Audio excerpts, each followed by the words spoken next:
UEFA champions league La Liga ചാമ്പ്യന്മാരായ Real Madrid അടുത്ത സീസണിലേക്ക് വമ്പൻ സൈനിങ് ആണ് നടത്തിയിരിക്കുന്നത്. ഫ്രഞ്ച് താരം കിലിയൻ എംബാപ്പെ റയൽ മാഡ്രിഡുമായി കരാറിലെത്തിക്കഴിഞ്ഞു. ലോകത്തിലെ ഏറ്റവും മികച്ച താരങ്ങളുടെ ഒരാളെ റയൽ സ്വന്തമാക്കിയതോടെ ചിരവൈരികളായ ബാഴ്സലോണ വലിയ സമ്മർദ്ദത്തിലാണ്.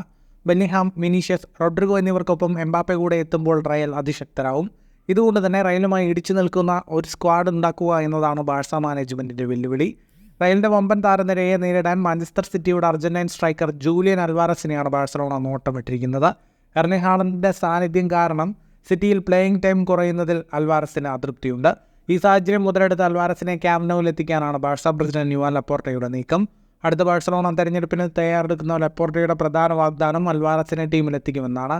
എന്നാൽ സാമ്പത്തിക പ്രതിസന്ധി തുടരുന്നതിനാൽ അൽവാരസിനെ എത്തിക്കാൻ ബാഴ്സലോണയ്ക്ക് കഴിയുമോ എന്നാണ് എല്ലാവരുടെയും സംശയം. $90 മില്യൺ അൽവാരസിന്റെ മാർക്കറ്റ് വാല്യൂ. നിലവിൽ സിറ്റിയിൽ അവസരം കുറവാണെങ്കിലും അൽവാരസിന് വിട്ടുകൊടുക്കാൻ കോച്ച് പെപ് ഗാർഡിയോള തയ്യാറല്ല. കിട്ടുന്ന അവസരങ്ങളിലെല്ലാം അൽവാരസ് ഗോൾ നേടുന്നതാണ് കാരണം. സിറ്റിക്കായി 54 മത്സരങ്ങൾ കളിച്ച അൽവാരസ് 19 ഗോളും 13 അസിസ്റ്റും സ്വന്തമാക്കിയിട്ടുണ്ട്. കഴിഞ്ഞ സീസണിലെ പ്രീമിയർ ലീഗിൽ 36 കളിയിൽ 11 ഗോളും 9 അസിസ്റ്റുമാണ് അൽവാരസിന്റെ സമ്പാദ്യം.